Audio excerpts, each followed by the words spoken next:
Okay, we are back in the open agenda and I am switching screens again.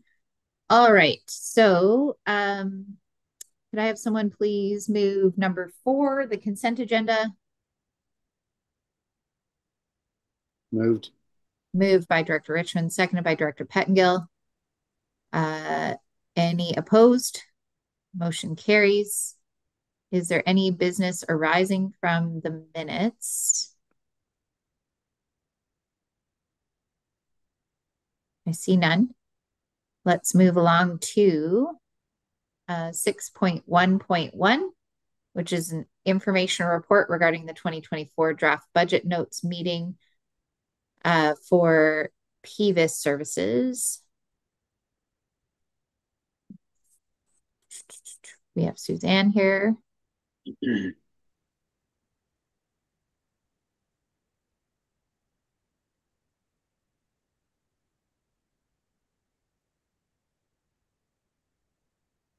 Okay. I see Suzanne is here to answer any questions, should anyone have any regarding the outlined budget. Does anyone have any questions? Nope. I'll move them.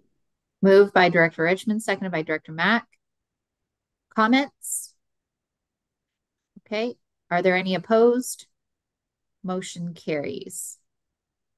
Thank you. So we are on 6.2.1, which is I want to move that down in the agenda.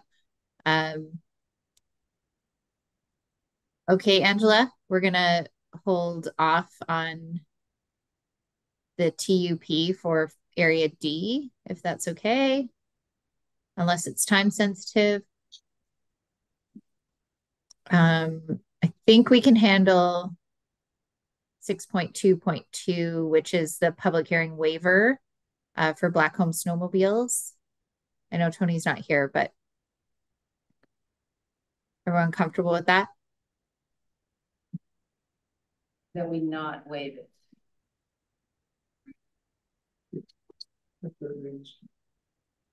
Correct. Tony will be good with that. Yeah. Okay.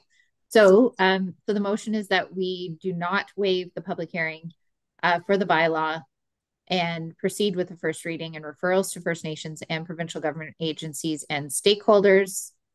And that is moved by Director Birch Jones, and that is seconded by Director Stoner. Any comments? Okay. Director Pettengill, go ahead.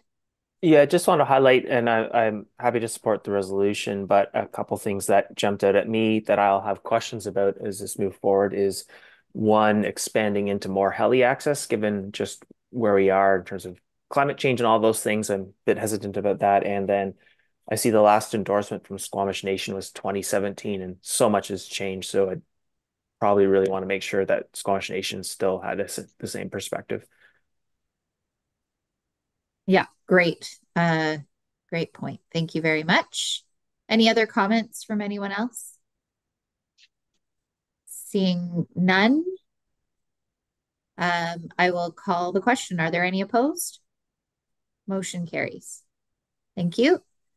Our next report is the 6.2.3, which is a request for decision regarding the Canada Community Building Fund, Community Works Fund project funding request. And this is for $110,000 from Area C to be granted to the Village of Pemberton as matching funds for the construction of the Pemberton Fire Rescue Training Facility.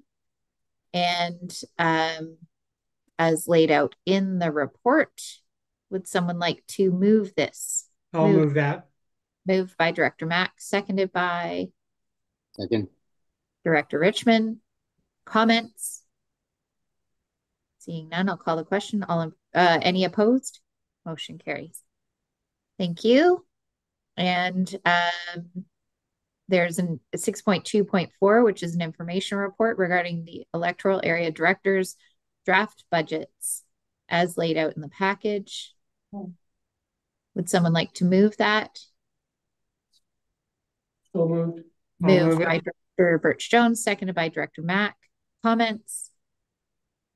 Any question? Yep, go ahead. I mean, Area B does have a park in the works. It's been in the works since I started 5 years ago. And I'm not sure where to see that in the budget, Suzanne. I'm sorry. I know that we've divided up and we all have our own parks budget, each electoral area director. But I know I also have that money sitting in the Seton Anderson Lake Park budget, and I just didn't see it. Yeah, so these community parks are separated into the four distinct area parks. So when I go through your budgets with you, that's when you'll see the Okay. Seton Park. It is in the new Area B community park service. Thank you. Thank you. Any other questions? Okay, we have moved and seconded.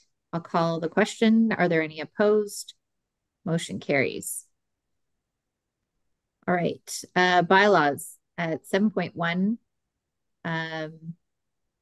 This is the service establishment amendment bylaws for 1839, 1841, and 1842, and 1843. And this is the Furry Creek solid waste disposal service establishment. Furry Creek Whitecap, Furry Creek Water, and Furry Creek Sewer. Can we move those all together, Kristen or Angela? Yes. Okay. I think we can go ahead with that. Could I have someone move those? Moved by Director Stoner, seconded by Director Crompton. Comments? Any opposed? Motion carries. So now we're at 7.2, proposed Goldbridge transfer station fees and charges regulation bylaw. And that this be first read a first, second, and third time. Would someone like to move that? Moved by Director Demare, seconded by Director Birch Jones. Comments? Any opposed? Motion carries.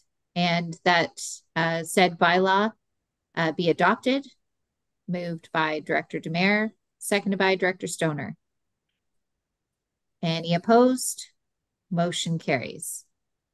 We're on 7.3, which is proposed Pemberton transfer station fees and charges regulation bylaw, and that these be read the first, second, and third time. Moved by Director Mack, seconded by Director Richmond. Yeah, I see Director Belsham. Oh, go ahead. The chair, thank you. Just a gentle reminder that it is a weighted all vote, and the participating directors, which are Area C and Village of Pemberton, are the voting members for this particular bylaw. So no one else gets to vote but Mac and Richmond. Any Second. opposed? Motion carries. Thank you. And that the bylaw be adopted. Moved by Director Mack, seconded by Director Richmond. Either opposed? Motion carries. Thank you. All right. 7.4, Electoral Area C, OCP and Zoning Amendment, District Lot 2160 to 559 Blackwater Road, that this bylaw be read a third time. And, both of those bylaws be read a third time. Moved by Director Richmond, or moved by Director Mack, seconded by Director Richmond. Any opposed? Motion carries. Chair, could I just note that it's titled Electoral Area B Zoning Amendment Bylaw? That should be C.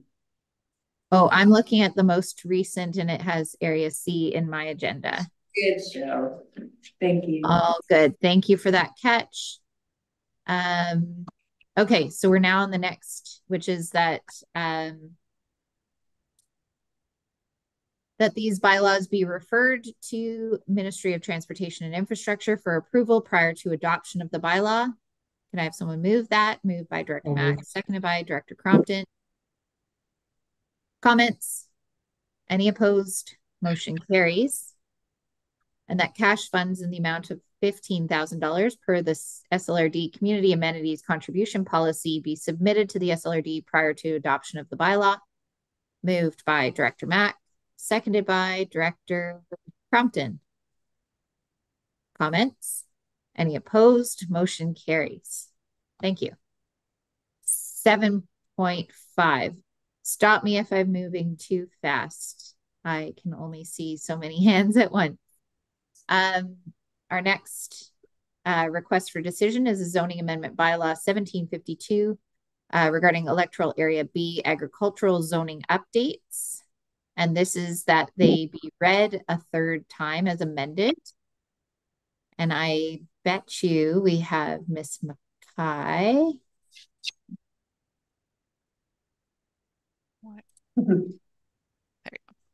There you are. Hello. Yes. Hi.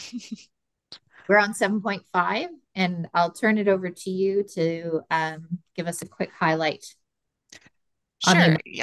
I'll just give a very, very brief presentation. So this is a report regarding zoning amendment bylaw 1752-2022, which is the agricultural and housekeeping amendment bylaw for Area B.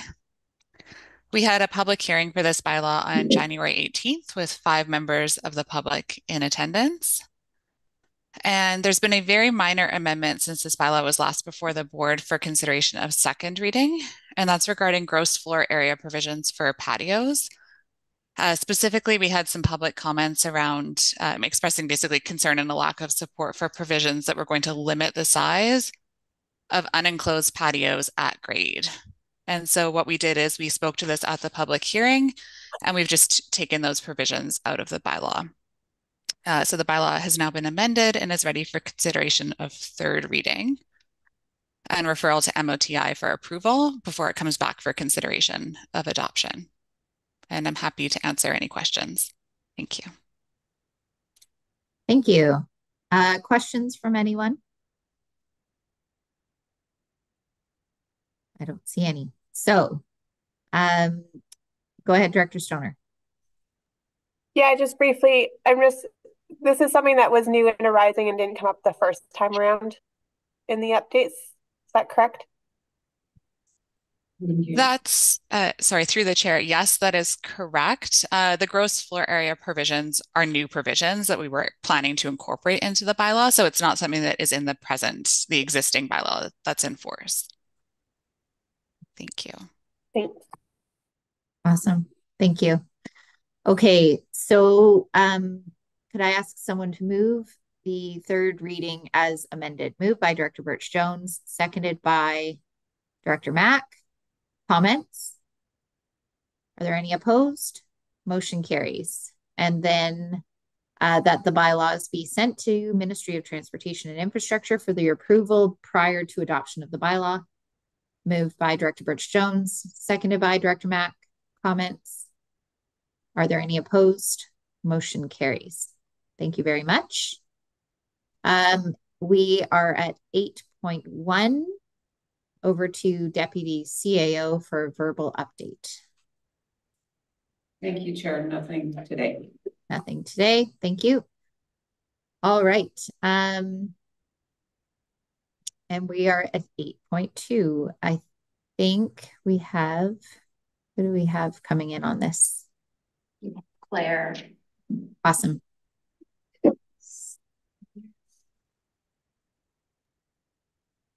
Okay. So small scale multi-unit housing legislation, Bill 44. Over to Claire. Excellent. Thank you. So my name is Claire Dewar and I'm a senior planner here at the Squamish-Lillooet Regional District. I will give a brief presentation just on the staff report that's included in the board agenda and package, and then happy to take any questions on behalf of Director Needham. So the province of British Columbia enacted Bill 44, which is the housing statutes, and as part of, and this was as part of the overarching Homes for People action plan to address the housing crisis. And it sets out requirements for local governments with respect to the small scale multi-residential housing, otherwise known as SMU. Local governments must adopt zoning bylaws that align with the SMU legislation by June 30th, 2024. And it should be noted that public hearings are prohibited with respect to zoning bylaws associated with implementation of this new legislation. Also, the report notes that the SLRD has been granted $121,296 to assist with implementation of this new legislation. And the purpose of the report really is to describe the SMU requirements and propose a path forward for the SLRD to achieve compliance with this legislation. So one of the key pieces for regional districts is the secondary suites and accessory dwelling units.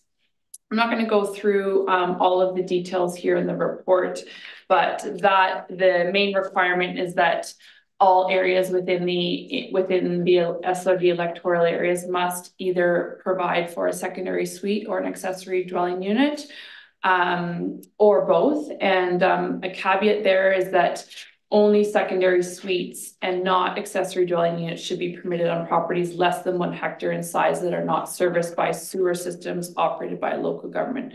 And that applies to most of the rural areas of the SLRD. So also to note here, most of our zoning already provides for secondary suites, so there won't be large scale changes required, but there are some zones that will require updates specifically to enable secondary suites. And then the other piece is around this 3 to 6 unit housing units. And so the new legislation requires 3 to 6 units be allowed under certain circumstances. One of these circumstances is whether or not the lot is within an urban containment boundary established by a regional growth strategy or an official community plan. So in the case of the SLRD, the urban containment boundary is considered to be the RGS designated master plan communities, being Britannia Beach, Furry Creek, and Porto Cove.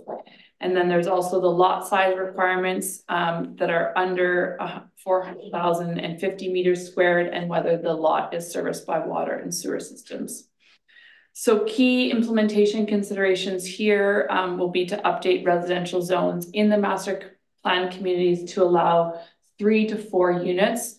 Important to note here that the SLRD does not meet the bus stop requirement. So the 6 units, the 5 to 6 units piece is kind of off the table, but we do need to look at that 3 to 4 units.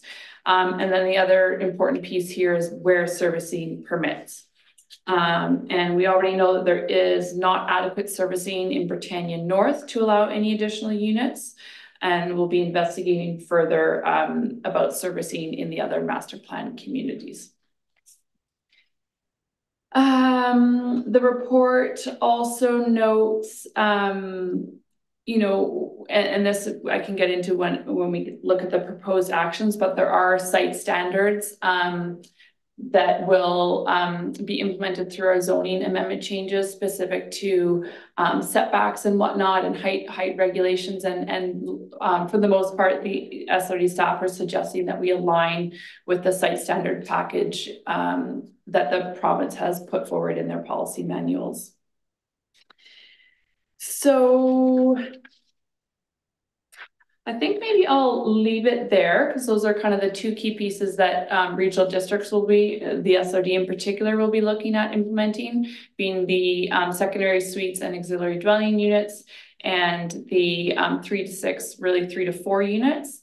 And then we do have it broken down, proposed actions are broken down by electoral area.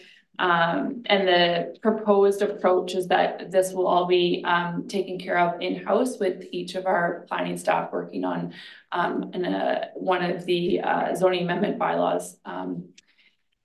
And our tentative timeline will be to, you know, we'd be looking to bring amendment bylaws back to the board in April, so that we can be on track for that June 30th deadline to have bylaws in place.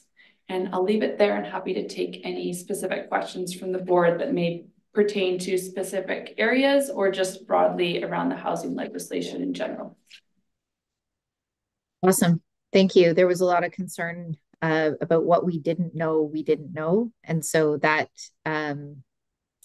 is helpful. I think largely regional districts are protected when we I mean, you have put in tremendous amount of work on regional growth strategy work. And so that I think gave me a lot of comfort when I first saw this come through.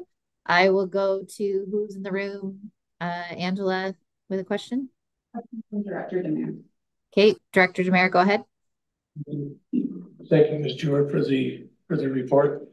There's one line in there that says, in addition, only secondary suites, not ADUs, should be permitted on properties less than 1 hectare in size that are not serviced by sewer systems operated by the local government. So I'm looking at, let's say, Gun Lake, where people have an acre lot. It sounds like those properties can have a secondary suite. Thank you. So through the chair, that's correct. Properties will be able to have a secondary suite. I should note that most properties, most of our zoning already enables secondary suites. So there isn't really a large departure. There are a handful of zones here and there that will be adding secondary suite as a permitted use.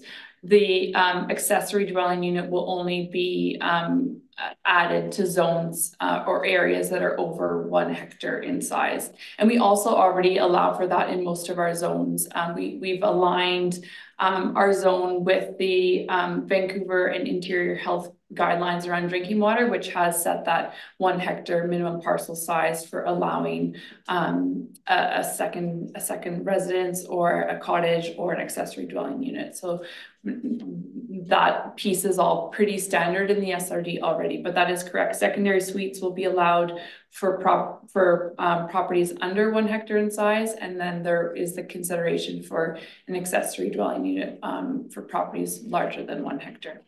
So But also, but those would have to have sewer and water? No, sorry. So through the chair, if you have sewer and water, so if you're connected to a community sewer and water system, then we could consider an accessory dwelling unit on parcels smaller than 1 hectare. Thank you. okay, thank you. Director Stoner, go ahead. Yeah, thank you to the chair. Thanks for the report. I think it's helpful to see the nuance and what this legislation means for regional districts in particular. 2 questions, and this is just showing my lack of knowledge. What does it actually mean for staff to go out and figure out what servicing is available to enable the legislation? Like, what does that work look like? Is it just a desktop review of community infrastructure? Do we have that asset management resource at hand in terms of understanding clearly how much servicing is available to support that level of densification? Sure, thank you. So through the chair, specifically, we've reached out, already to the Environmental Services Department to get clarity around Britannia North, because we have always known that there are servicing limitations there, and it was confirmed we don't currently have servicing to allow for greater density in Britannia North. One area that we will be, we need to explore servicing and what the constraints or opportunities are, would be, say, for example, Wedgwoods, and whether accessory dwelling units and a secondary suite, whether there's servicing for both or whether there's just servicing for one. Right now, our zoning allows for 1. And I guess the question is, could you have 2 on a lot or not? And that will be something that we have to work out with that specific infrastructure that's available in Wedgwoods. And then the other pieces places that we see that sort of being worked through would be, say, at Furry Creek, and then potentially as part of anything to do with Britannia South. But so we have a limited areas where we would be exploring anyways. For the most part, our areas are unserviced. So we would just be looking at that 1 hectare or greater piece. Okay, that's helpful. And then my other question was, at the bottom of the plan in the official community plan, notes, it says remove form and character development permit requirements for intensive residential development and building with fewer than 6 units. I'm just wondering if you can speak to the rationale about removing those DP requirements. Yes, excellent. So thank you. So through the chair, this is also a recommendation that's included in the provincial policy manual, and the province is recommending that local governments remove form and character DPs associated with basically the SMU legislation. I think they're really trying to enable housing to get built, and sometimes the form and character DPs can either slow or hinder those processes down. So it's interesting that we actually somewhat recently brought in form and character development permit guidelines for electoral area D in particular, and now we're going to be pulling those back a little bit specifically to that SMU legislation piece. So that would be the intensive residential, anything under that, I guess, really 4 units for the SLRD. And so that's in the proposed action from staff is to align with the provincial regulations there. We haven't actually really had an opportunity to implement our form and character development permit area guidelines even yet in Area D. So hard to say whether we'll notice much impact there or not. Okay. And then finally, this is more of a comment, but we spoke about this at the council table for the District of Squamish yesterday. And we will also, as many other local governments, will be updating our housing needs report. And I just tabled at our council table, if there's an opportunity to go at a joint RFP for this, there's really limited resources throughout the province. And appreciate that they're all individual communities, but I do think that there's potentially an opportunity to work together through the corridor and the broader regional district to get that work done together, because there is shared criteria now and similar approaches that are needed. And so placing that seed everywhere and anywhere that will listen. Thanks. That's a great point. Thank you, Director Stoner. Why are we going to try and understand what happens in one community when it really does affect everyone? Because the knock-on effects of a housing needs assessment in one community versus another, why not do one? Save ourselves a whole bunch of money and a whole bunch of time. So I love that. I will go to Director Pettengill and then Director Herford and then Director Richmond. Go ahead. Yeah, thanks. And try and ask this carefully given where we are in the process. But reading through these new regulations, I am a bit uncertain of where this puts us in terms of Britannia South, if that makes that a somewhat different proposal or it's somehow irrelevant and changes nothing. And I'm not sure exactly how I can ask that. I don't need an answer today, but that's something that I'm wondering. So I wanted to flag that. Ms. Dewar? Yeah, so I can, I'm not going to speak to the nuances of the Britannia Beach zoning amendment application because I'm not sort of as familiar with the details there. So that might need to take that question away.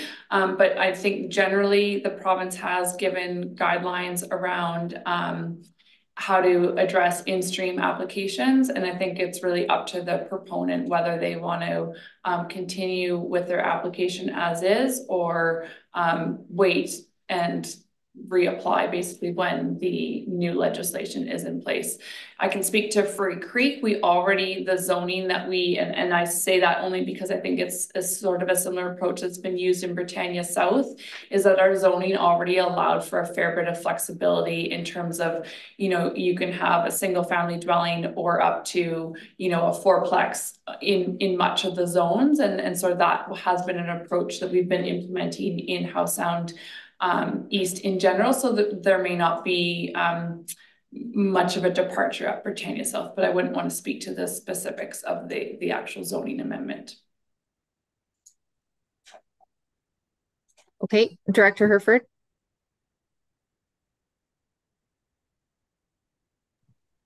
Unmute myself there, sorry. Yeah, similar question, I suppose. It's that caveat of where services allow, and in some of these things we're considering that services don't exist yet, and I just wonder if, like, where that leaves us, or is that up to the proponents or property owners to adjust should they choose to? Just the whole mission is to incentivize, and I'm just not.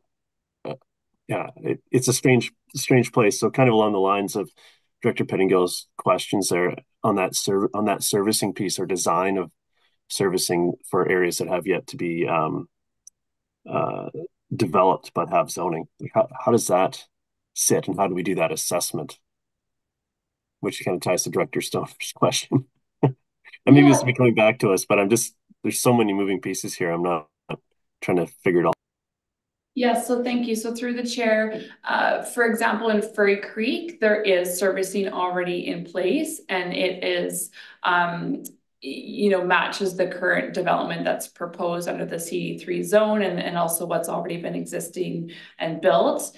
And then, there are triggers as to when that servicing would be upgraded, if or when that servicing might need to be upgraded. I don't see there being a huge departure in density in somewhere like Furry Creek. And I think that the servicing that's already being built or planned for is sort of greater than potentially was needed anyways.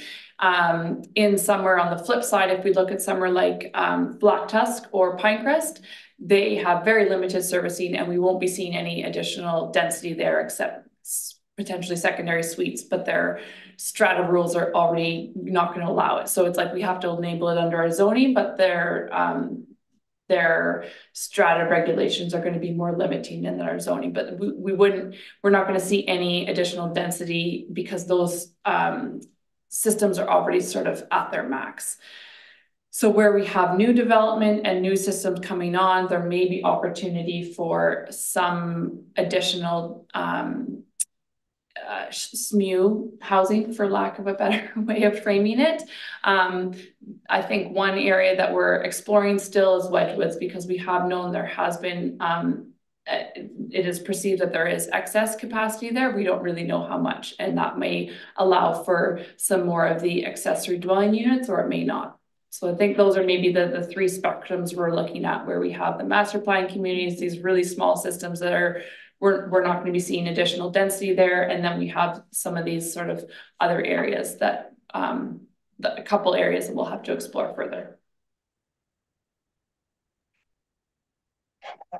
Okay, Director Richmond. Thanks. I'm pretty sure it's the way it reads, but I just want to be super clear on it in your table, Ms. Dewar, with regards to ADUs. Sorry, I'm just finding it. That ADUs will be distinct from secondary farm residence in the ALR. That says that ALR or ALC trumps this regulation. Is that correct on ALR?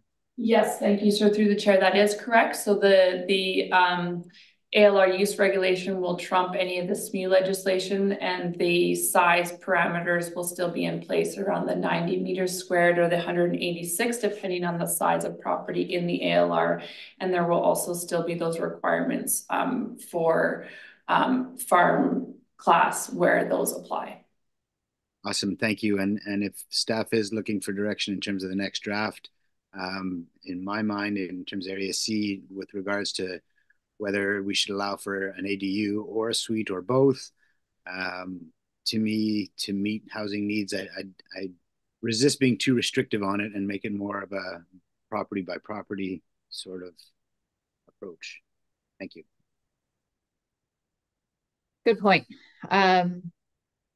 Okay, so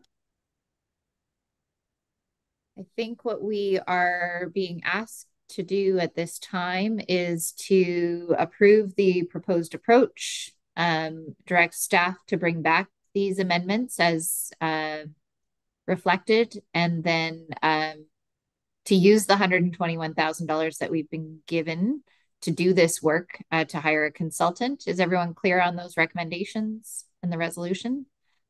Could I have someone make that motion? Moved by Director Mack, seconded by Director Pettingill. Comments? Are there any opposed? Motion carries. And I'm going to call a break for lunch, and please be back at 10 after 1. Thank you.